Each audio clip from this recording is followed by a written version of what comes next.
Wakai o koutou he matapā, mutuktuki. Ka bai whanonga a taha ki o kureo.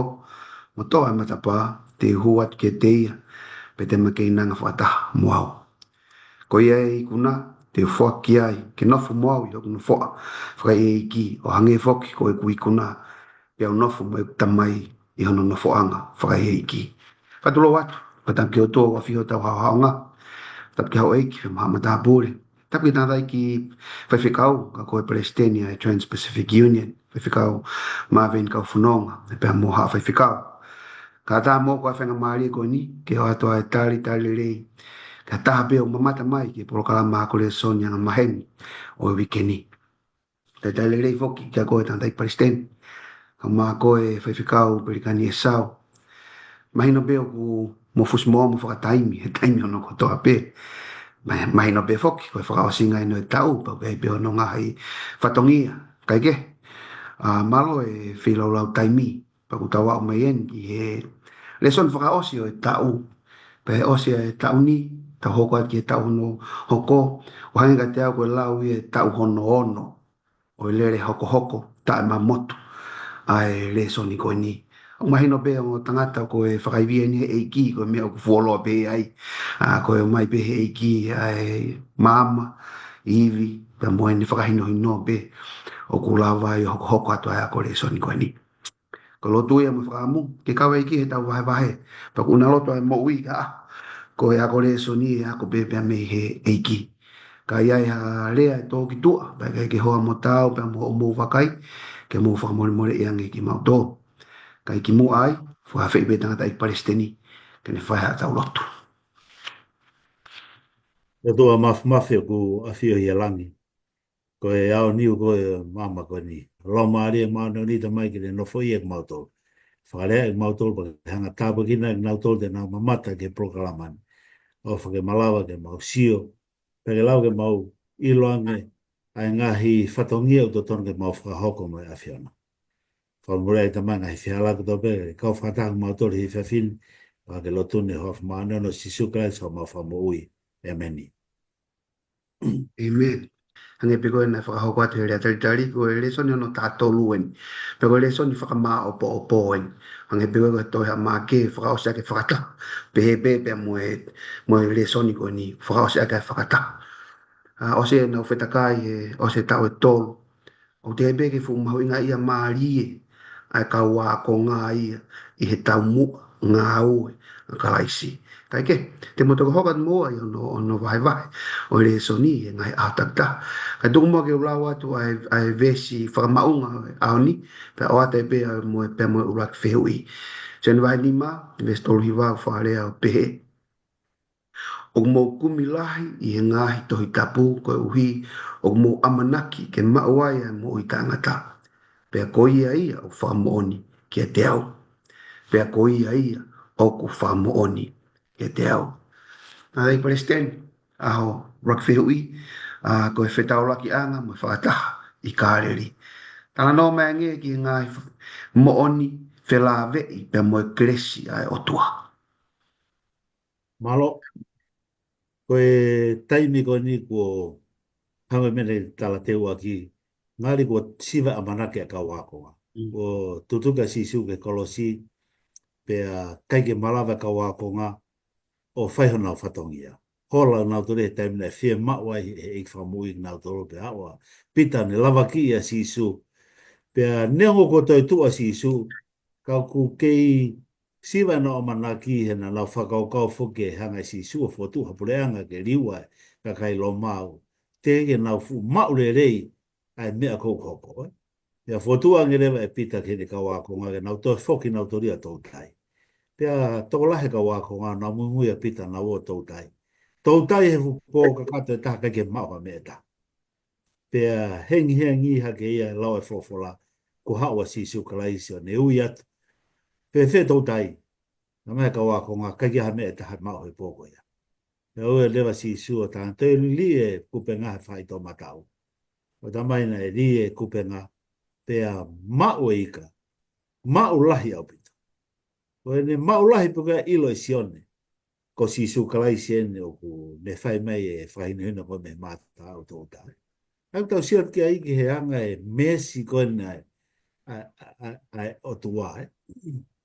Keresia o tua, keresia o tua ko ha ko ane o mai ke kita ha mea koe ke totoni ke te mau ita. Ke te whi mau i ha si su kalai sia ki he nau. Ko nau mawa. Nei o mai nau toi si su kalai sia nau hoko kau tau tai tangaki. Ke ke nau malawa nau te whuki nau tau tai ika. Ka mahalo ka pako tau tau e nia tuku atu ake nau au. Sia te nau o tau tai fu pōka kata ta kai ke mau ha mea. Pea te tau mei nofo lau sai au pita. Sia koe atunga e nau pehe. Ka koe ke resi koa si su kalai sia. Ne kei hao pe, Amen. ne tōni i nau tolu, o ku hanghange ko ne tangi nau tolu. Ta tau pe mo mua whahe mo ngai ngau he mamu ko ni. Ko e ola re rei pe ngau e ko nai tai mo kou kau ai mea. Tai mo mui mui mai e ke mahi fotu utu ua ke whahau ke nau tolu. Pea, ai au, ase a kerese si su kalai sini hanga tōni i nau tolu, o kei mauai pe ika he nau tolu tai. Pe ilo puka pita ko e ko si su kalai sini. Kakao mai a pita ke matau tōta. O te siwa ki he kerese si praisi, o si tunu te taftafa te si sue, ai ki awhio, ai ake nau ki breakfast e pongpongo ia. Teke ne ofa he ka wākonga, na nau hanga ri aki ia, i he momeniti, na ne fuufie maua ia. Pea hoka whaka tā noa, ke ki tau te arohe, te aka koe, hoka te tā noa, hono whakafoki, e si su klaisa pita, ke kei whatu mau i he ne ngāwea. E ne pota no pe mo pita ne eke ka pita pita o ke ofa ia te au. Pea mo mea i pe o matala e ka wako ke te tapu ko e ofa o kulahi e ngahi tunga ke he rea whaka kariki e rea koe ofa. Ka koe ofa na e ngau e aki e si su he ne whehui ka pita. Koe ofa whaka otua. Ofa koe nuko ui koe akape. Ofa akape. Ofa whaka otua ia. Ofa ui kai ke te sio ki ha te rei ko te ofa a ke ofa whakaotua. Pea tari a pita, o ko ofa ia te koe. Pea ne ngawe a ki e ofa whakakaume ape. Ofa u pehe rea koe.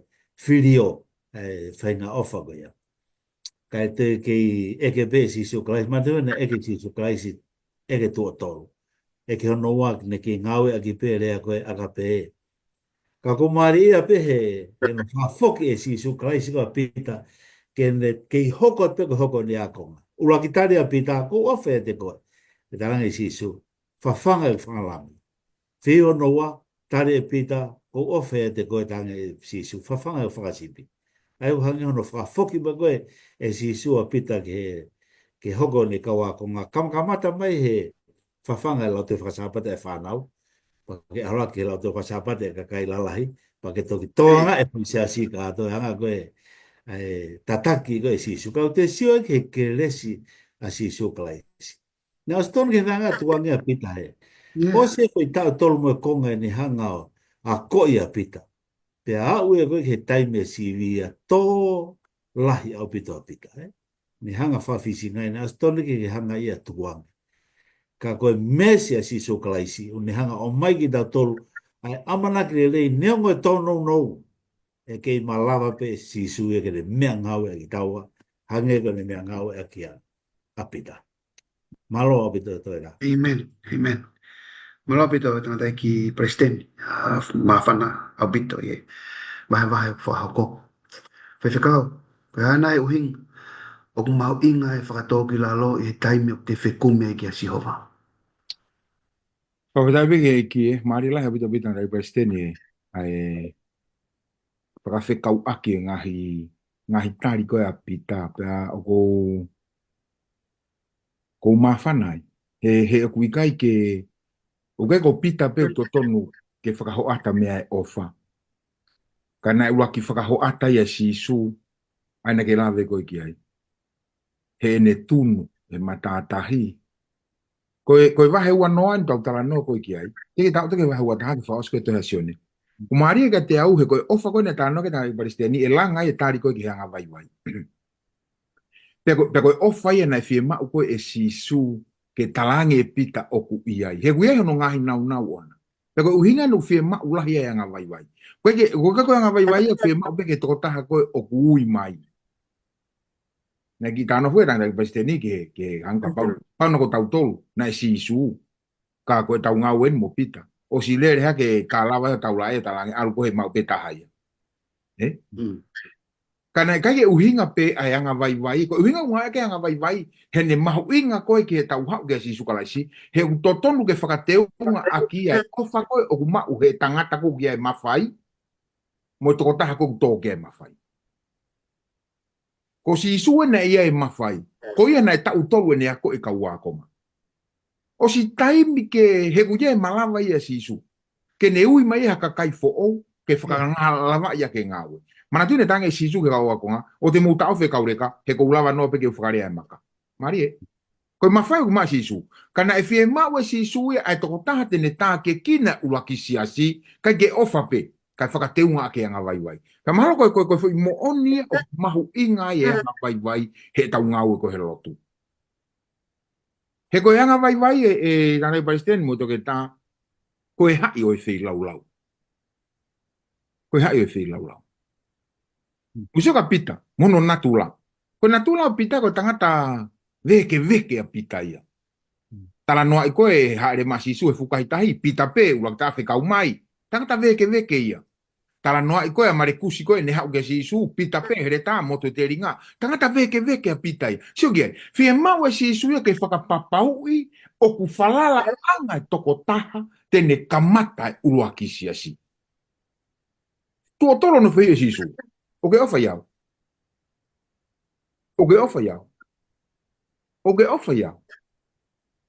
Ke hiri e ofa ko ia he whakawaiwai. He koe whakawaiwai, koe ri aki whaka au furi e kita. Kai pi kita ia sisu kalaisi. Ka moene tataki.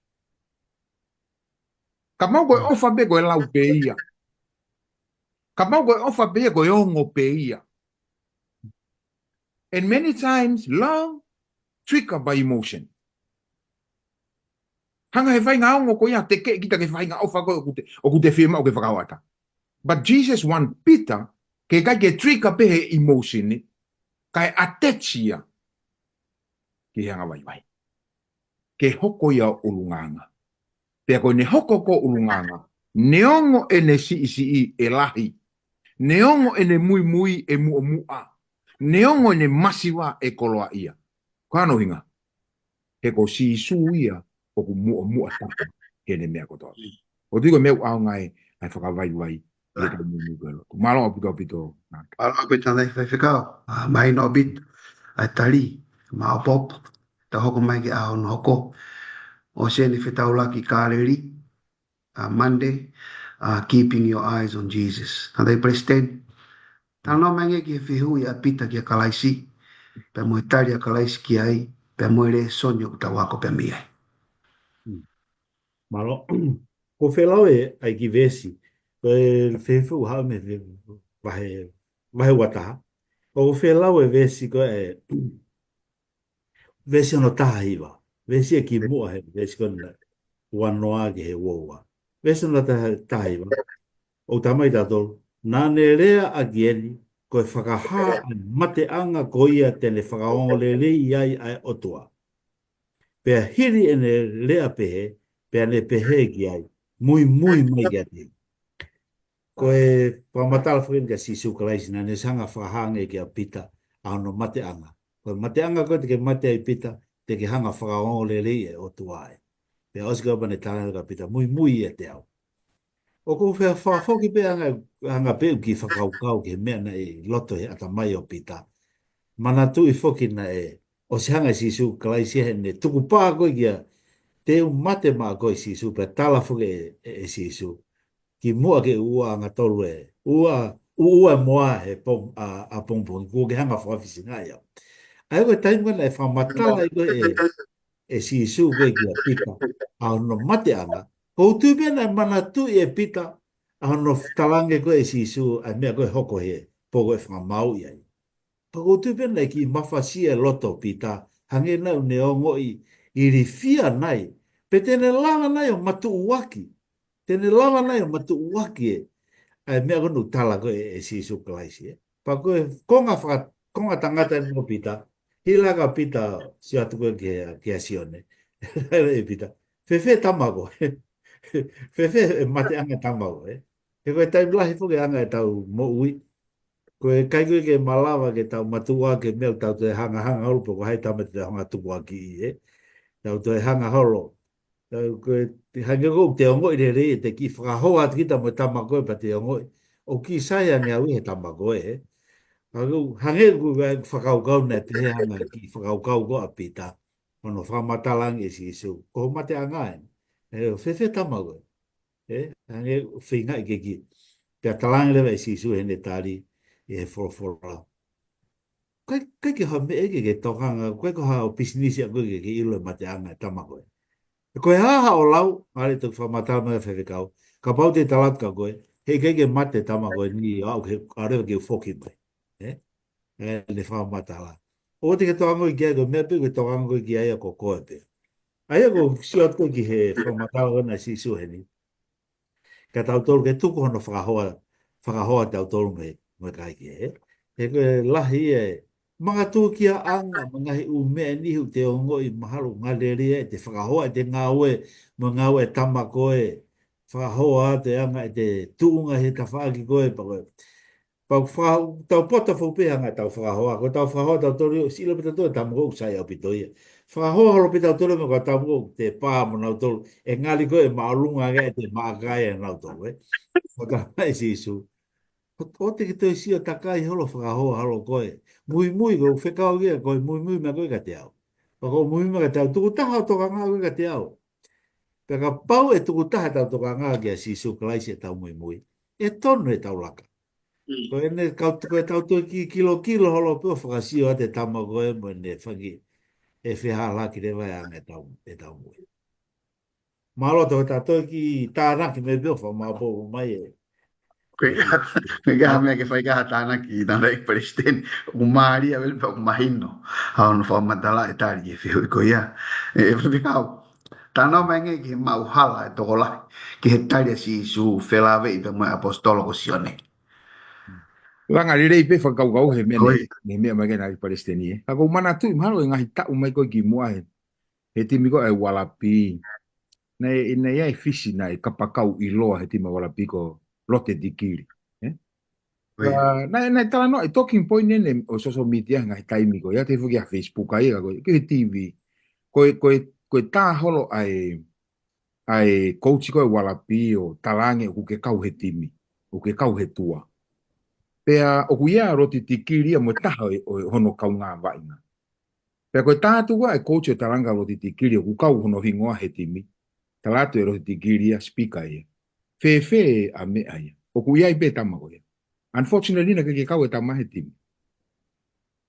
So ke whainga mea u koko koke. E ta honga tuku koe mō lare kakai.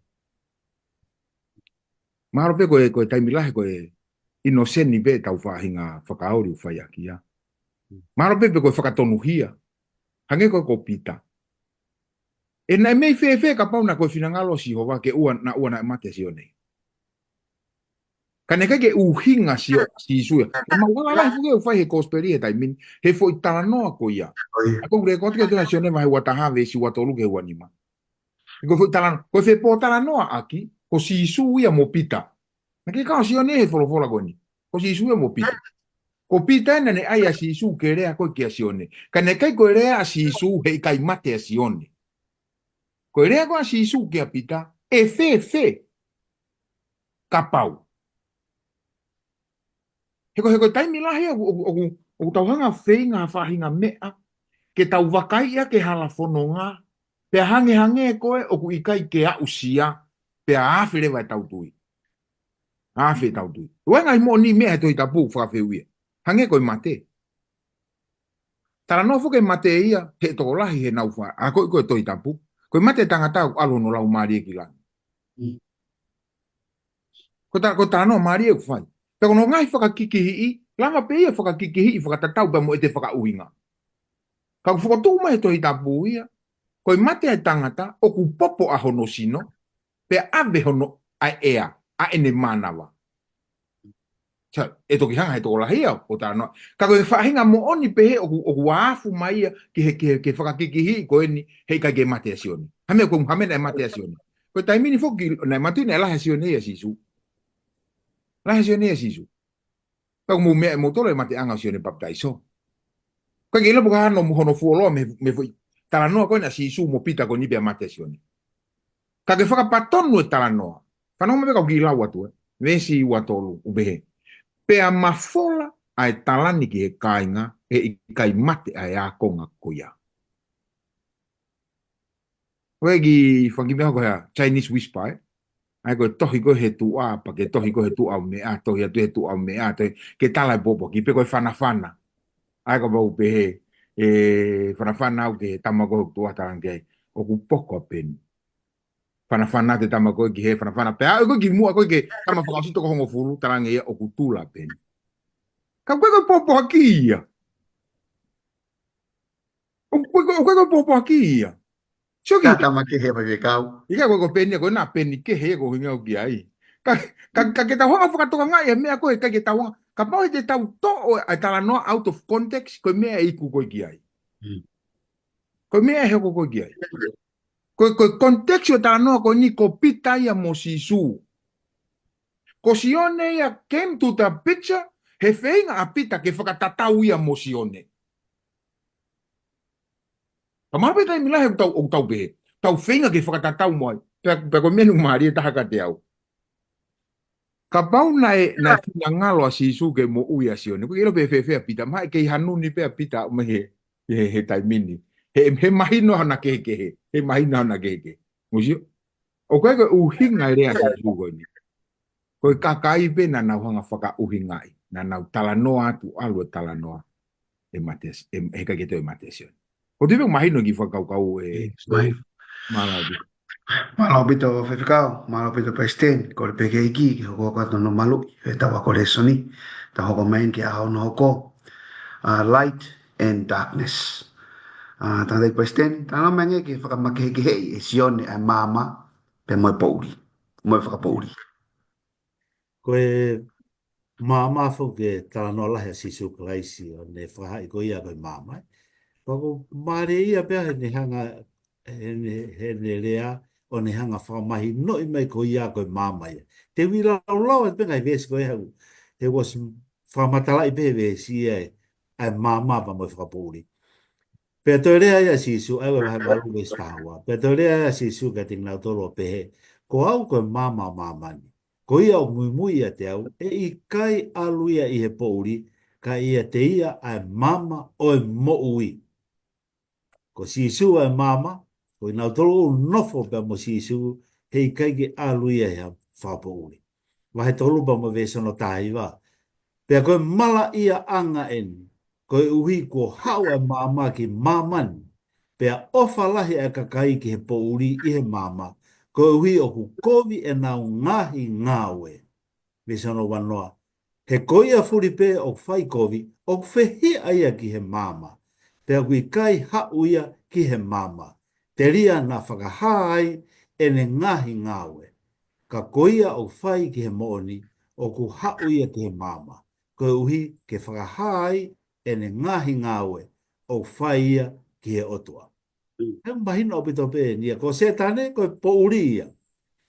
Ko ia ko unofo ko pa mo setane, o unofo i he po uri. Ko sisu ia, ko mama ia. Unofo ia, ko nautolu unofo mo sisu, tena unofo ia mama. O tamai nautolu, ko nautolu ko unofo ko i he po uri. Tena ufehia nautolu ki he mama ia. Tena ufehia nautolu ki he mama ia. Kei nau mana nautolu ki he mama ia. He nau ufehia nautolu ia i he mama ia. O lotonga i ha moga ni na mwhai mau whanofo whai whekaua ne he sāpa de. Whako maare ia pe hanga e hau kotoa kau whai whekau ki he whanofo whai whekau. Pei ki whai toko ua na reke na lava mai ki he whai whekau. Whako mau komiti lahi ko he ahoko. Koe ki whai hingoa ni whai toko ua ko mai ki he komiti lahi ke tala noi. Peko haka me hoko ki ana ua koe kai ke sae na ngā oe. Lahi au pite ngahi u. Au te siatu ki ai. Ko nga tangata ko mahal ko na ki nofa te whapopo uri. Pa ko ngahi u whaitu ia mama. Whaka mama o pito na toria me iai. Whaka mama na toria me iai. Ai ako le so e tatolu. Kau ku te ongo i o ku kaipeke te whi alu kita ke lotu. Pa te hanga lotu a kita. Hu paupu te nofa e whapopo uri. he ka pau te nofe whapori, he ke te whi alu ki te ke lotu ia sisu klaisi, a koe whaunga ape, ke te lotua ke hanga o tua nofo ia e te moui. Koe taimu nofo ia sisu klaisi ka mama e te moui, koe ifo te alu a maulotu. Koe ifo te alu ki saione aho tau pehu te ilo, o te ngoi pitai au te attracted, o te toaki kita ki he mama ko sisu klaisi. Malo abito toida. Amen. Amen. Whiwhikau, tano meange ki whamatala i sisu, ai whakawa ai hala ulalanga ai tui ai kautaki ai sleri. Bastian kau mai toke tā, si maari lahi apito pe mawhana lahi e whakau fōtū. Pe mahalo nai whakamapopo pe hei pe le soni ke kuata koe ni. Kau te whito me toa sione. Une hu i pe tau tōru koe ni kau ngā ue. Nau nai o kou manako whuki ke u puke mai whanki ta mai ki kono whie ako whai whekau. Pako tahe mea kou visone, sias kotoa pe kou tauhi. Au lava ke u hanga o spot te whanki ta mai ki o nau tare niti, te ulava motivate nau toke nau ako whai whekau. Ko inga ko, pako tai mau whaatara no nau whiu mega te au whakau kau koe ni. E anga whe a mau manako ki ngā ue ko ia. Pako tari ko whaanga nau tōru ko tanga. From experience pe, a ko i koe ke fall in love pa moe ngā ue ko watu he ki mau. Ko stepu ulo aki ongo tangata, pako kutui ko aku, to fall in love with something, ke mau ia ke ulo, whenga ke mama, whenga ke sio atalelei. Sio kono hoi fua. Sio kono kene to nga mo ui. Sio kene whakawhotunga. Sio ke tapa kehe pe. Pe e hangare vai whainga mea ko ia o motivate koe ke exercise ai attribute koe te ke fall in love e mo mea ko ia. Masi koe whahinga mauhala eni na influence e kautaki ko isileri ai kautaki hoko atu ko hiko e mauhala ko eni. O tano ato iko asione vai valu vesi fa ua ke fa. Mantu ua foke ngo malo.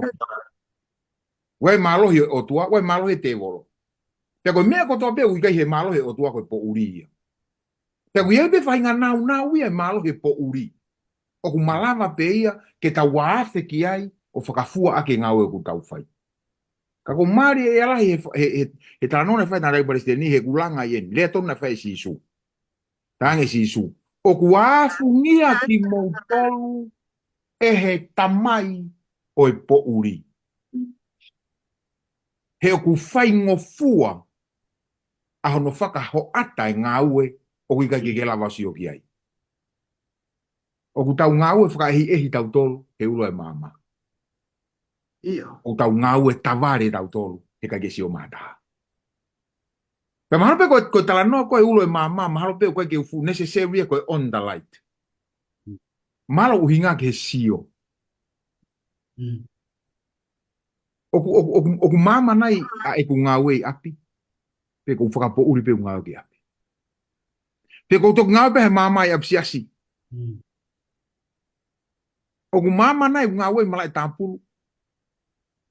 Pe ku mone laso ne havea ia whakapo uri lolo ia i malai tāpuru. Mo malai tenisi. Ka ku fie mau ke oe taki halai. Ko nofu ko whamawaha ko whenga ke apalain ka tau tolu kau taki kina ka taki pita tei palestini. Ko whenga ke apalain ka tau tolu kau taki. He kutala mai. O ku afungia a isileri he taki hala ai kau taki isileri. Ko wha challenge ak nau tolu koe tai malafa nga riog nau o mai koe kau a ahi. Ko wha challenge na dope heni. Kau ke whi mau ho a ahi ke maulotu. Kau ke whi mau ho a ahi ke hau ke haku hiwa siasi. Kau ke whi mau ho a ahi ke ua tōmui. O te ke tōmui. For whatever reason, your influence speak volume to the person you bring. Pena i pehe bea isileri. Kufanga whakatapu ko huina whi a waki pe kautaki. Hoko ia no molaise e pe moui. Ko huina e kākana i sio koloa pe kautaki no molaise e pe mui atui. Kau tala noa e tohe sio ne vahe walu vesi whaua ke whawha.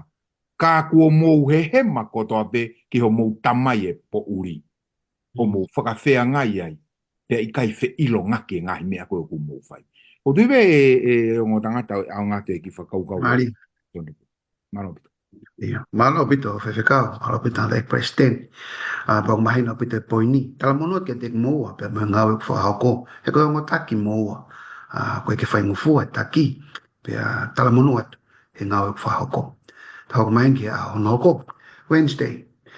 Theology from above or from below. Ai president, ki tala no mangi ki whai ki heke o teolosia. O mamani, pe mo e teolosia o lotolangi. Malo abito to ta pa mo toki toko ni mai begi he tare fe ko ni e. Ko no fa fai ke teolosia mamani mo teolosia lo to langi ko me lo to abito.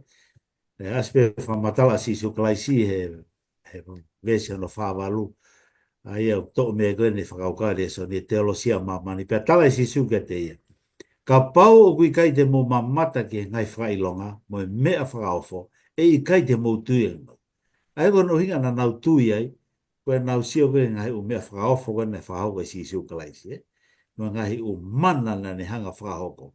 Kau pe si siu kalaisi, koe whainga teolosia hala na ia, ai toki sio pe koe ki he ola ha whainga mea, pe ke toki tui ai, Ka koe teolosia e koro tolangi au pe he wahe vesi ono tolu taha wahe ono walu, pe he si siu ke kau siu, na e tui kia tea, ka pau te mu no fo mau I he kulea, pe ko e ku kawa konga mone ak moto, vesena tolua, pe te mo ilo e mooni, pe e whakatau atai nai ak mo tolu e mooni.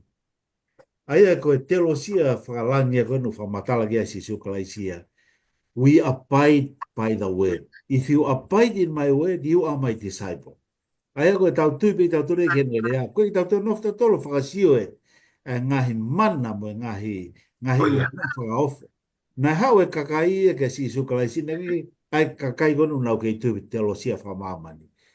Nau mana tō nau ilo pe nau toria lau e frofola. Mo anga kiki te I o whamoni si suka. Nā kiki nau mena turu nau tui. Nau mana toria whakangongo. Pe tene lava nei o whaiha manu. Pe tene lava nei o whaiha ngahi umea whakaofu. Pe koe toko lahi e kau mui ui si sukalaisi. Nā langa e nau mo ui he teolosia whamamani. Ko no winga he taim nei tutuke ai si sukalaisi. Ko whefu lau wafe nei hanga si sukalaisi o whawhangai. Ko whefu kau kakai nana e hanga si sukalaisi o whamo ui ni o ngahi mahati. Nā lau o mai mina tolu mui ka si sukalaisi ko no winga koe ngahi u mea whakaofu. Ngahi u tāpua ki koe ai. Ko tui pe o koe tau I heni, koe tau tui ki o tua, ko no hinga koe wholofolo ni hanga o mai. O mai ki tau tola o mare maa no nia, ke ne hanga whahina hinu ki tau tola e moni. O e tau mai tau tola ki heni o whai ngahi lotu ko pe he, eiki, whakamo ui mua a hok foha me he puke ko ni kono hinga ke tui ai ki awhiona. Hala au pite whenga lotu ko i. Lotu ke whakamo ui e pe, o mai e seniti ko ni kono hinga, ka e malawai ke tui ai ki awhiona. Hala au pite, ko e teolosia whamamani e. Koi. Whao se piki lawa te wahe taha whaapa o vese ono wano. Ka koe whawhia maani e ke lau mare maano ni. Aia e whekau I he tamai I hoku wafa. Tene a ko I a moutoru I he mea kotoa pe. Mo whamanatu ke moutoru I he mea kotoa pe. Aia ko ulea aki ke te moutoru. Koe ilo moni, koe te hanga whangofua lau mare maano ni ke ne hanga tatake a kita. Koe lau mare maano ni tamai si su. Koe e tene hanga tatake tato ki he moni.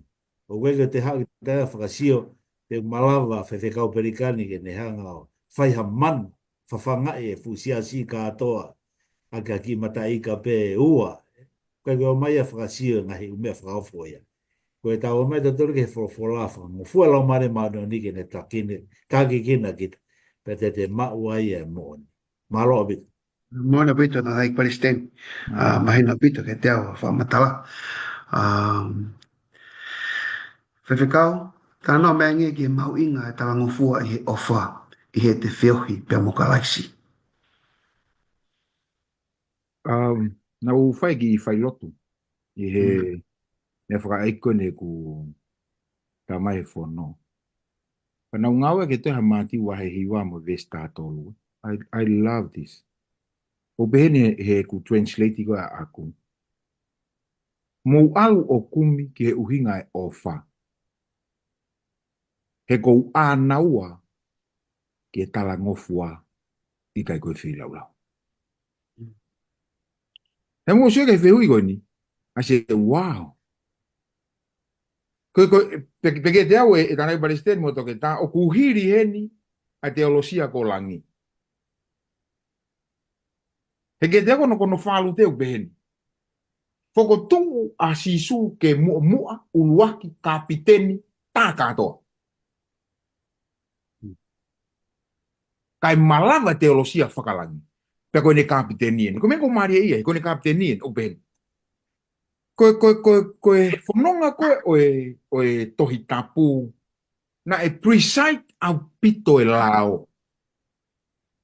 Kai koe wheka hongo fulupe. Kai wheka hongo fulupe. Ka tau whoke teka mati wahe uruaki he kono alo i koe a sisu. Koe alo i koe sisu pia peherima e he tala hoko. E alo ia ko Immanuela kene toko e anga hala a mamani. Kai ke tala mai e alo ia ko Immanuela kene toko e mate me mamani. Pe tene toko e whaingata a me mamani. Pe tene toko e mawhasi a tamani. Tene toko e anga hala a mamani. Sai koe harewa e anga hala. Koe anga hala koe mau i lau pia moe whono. Tano e kasi o ne waki, waki o ne. Koe anga hala ia. Pea ka pau koe hawa sisu kene to'o e anga hala a mamani. O te keiri fia koe ke he mate, he pau ke tau whetau laki tau tolu mo ia. O te keiri fia koe ke whai ngata ia, he te tau whetau laki tau tolu mo ia. Ka koe kai koe mea na hawa sisu, na hawa sisu kene to'o e anga hala. He kui e mea uto e lahi yang he tua koe e anga hala, koe tau mua sisu. Tana mai sisu le waheni. Mo o kumi. Ki he uhinga e ofa. He koe hae ofa. Koe wheka uia. Ko speri ben. Te tangi sisu. Koe whekauen o kulahi. Ta greatest. Ofa ki he otua aki holo toko toa pa ke ofa ki ho toko wa. Koho kau ngā pihange ho ofa ki a koe. I he ongo whanoni. O ku tau taua i e whekau kotoa mo e kau palofita. Wow! Samaraise sisu ai kotoa koe tohi talange sisu. Nā ku hau ke ave anga hala a mamani. He ku tau mau whono. Pea ka pau koe whono koe ofa ki he otua teolosia aia, mua aia. Pea kake toe ke ho ofa ko toko wa. Tamarewa sisu. Alo kumi ki he uhinga e ofa. He kou anau au ai talangofua. I kai koe whilau lau. Honga ia lahi au pito e motu ana dai Palestine mo toke ta. Kono ai e sisu ke whai ngofua. O kune tala mai e ke alu. Tama sisu ua nofo. O ua nofo kumia e ofa. Heka ke mau e he nofo alu. Alu kumia e uhinga e ofa. I'm hoping that that's what I'm doing. You know, I'm hoping that that's what I'm doing. I am searching for what it means to have love. For my God desired obedience rather than sacrifice. Malobito. Malapito, tanday Palestine, malapito fai whekau. Pagkatawa men ki kong whakao se leso ni, pagkuwong o te umawai pe mo leso ni kwata ko ni. Na ukihila pe ki leso ni kwata hoko taman. Whakao fo pita mo leso ni kwata hoko. Ka koe tawa men ki kong whakao si o leso ni wikeni, koe kong whakao si leso ni kwata o ta ufoki. Tanday Palestine, ke tala no me ke mawhai o kalaisi. Malo.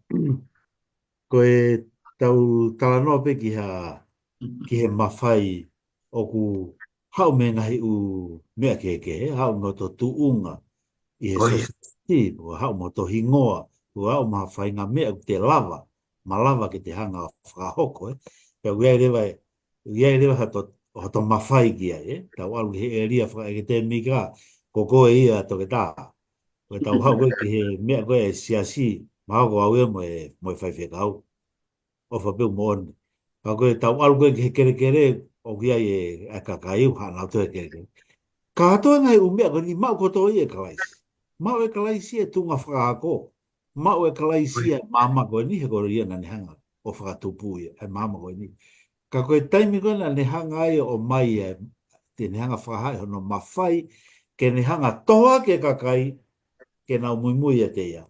Nai refer si su ia ke taimi tutuke ia kolosi.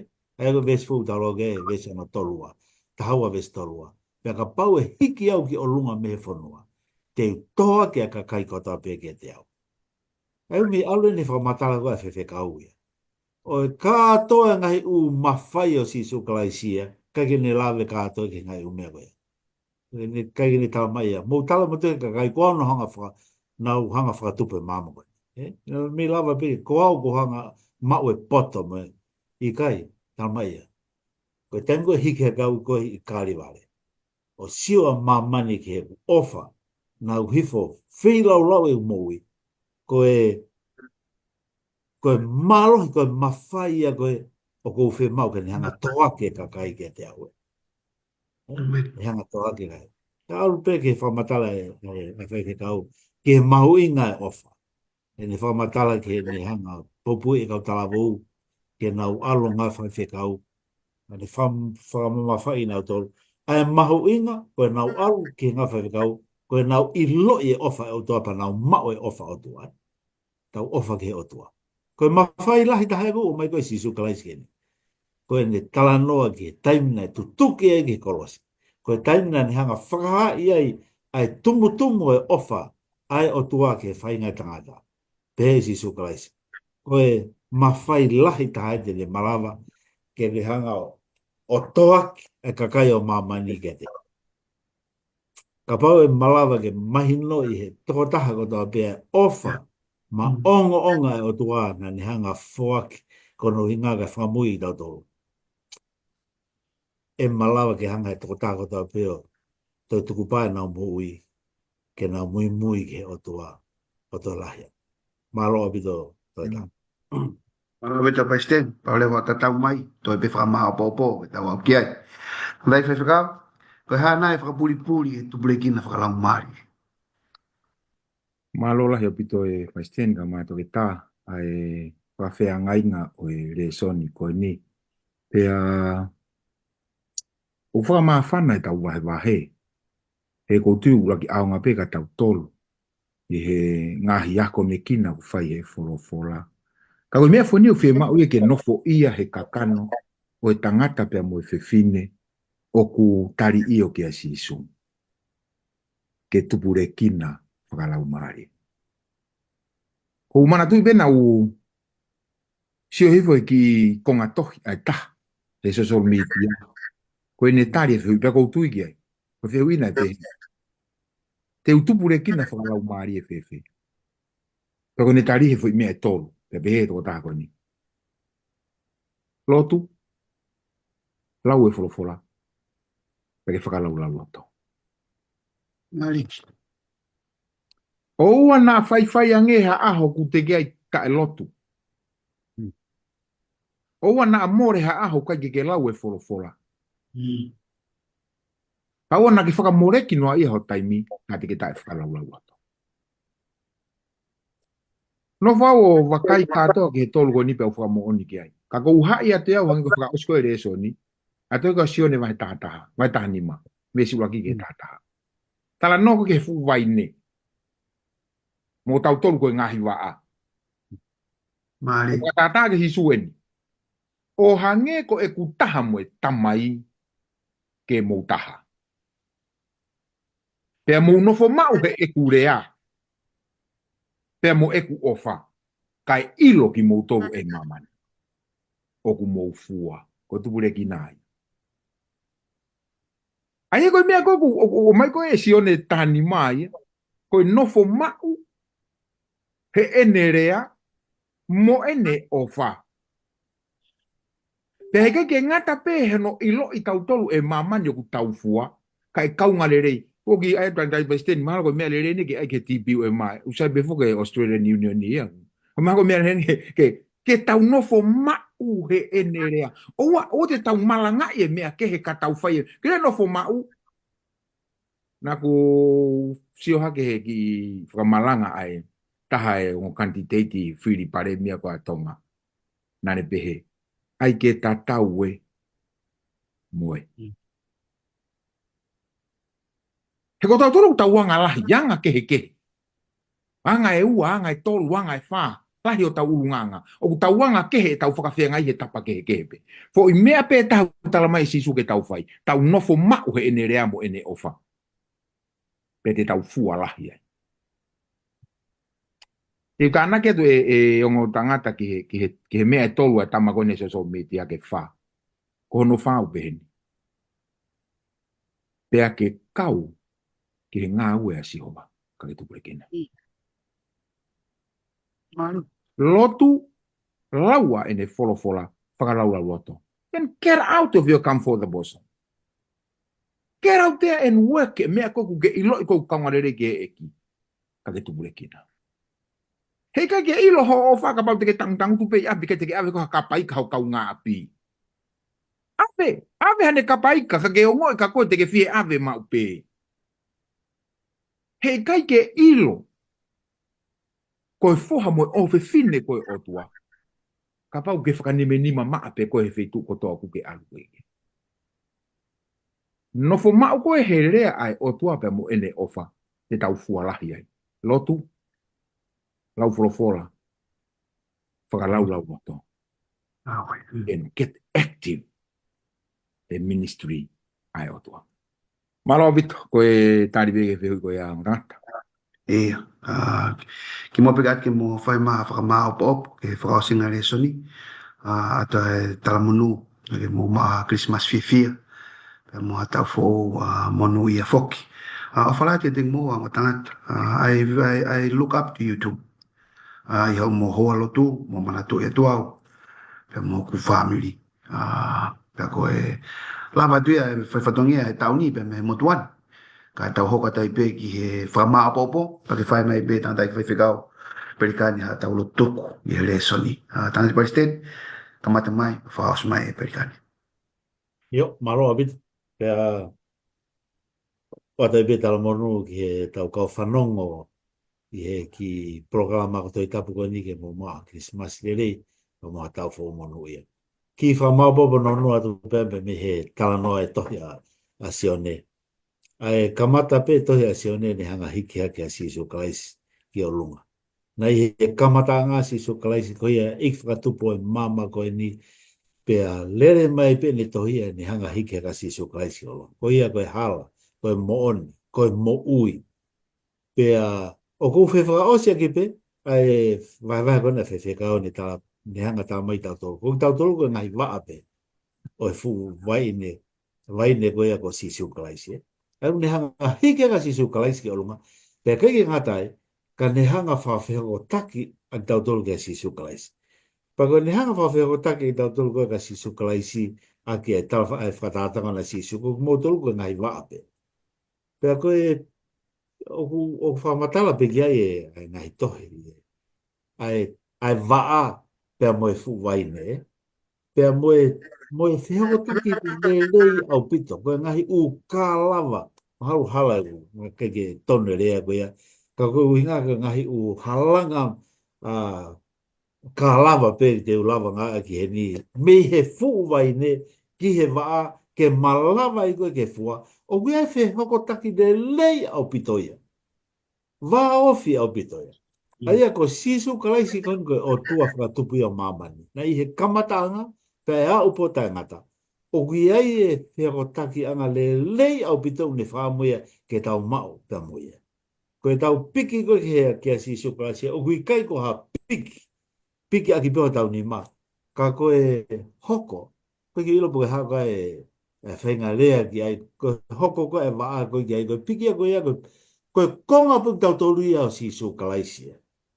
Pako taimu tau hanga o mahi no iai ai whiako taki anga ko ia, mo e whawhalala e tau mo ui ki he fu waine, te tau hana o whahoko mea koni na lawe me kai e whaiwhekau. He kai ke misi e tau tori ha tau taimi lot, e kai ke tau misi e tau whiako taki pa mo no ako e wholofola e o tua, he oku he whawhalala pe tau mo i tatori a sisu kalaisi. Ko e tau mawa hepe mi ai ko e tau mate ia. Ko e tau alu ko ke whakapore mamu koe. Mamu ki whamapopo pe ko whetau mega toki whakakata mai whake tau. Maro abi. Right. Malo pito e ai Palestine fa malo atu tretano ta ki kina ki tau tolu. Ka ke folo fa ma po. Ka goloto ke to mai e to hi ko asione va he wata va fa o si. Pe a o fi lau pe a vesi ua. Ko fehu i ko tari e sisu e fehu i a pita. Ta ko fa ana ua pe heni. Pe sisu. Yo la le fa palangi. Then Jesus said unto him, if I will that he tarry till I come, what is that to thee? Follow me. Mawhatuki tū ki au pito ke te au. Ai whakau ko ni.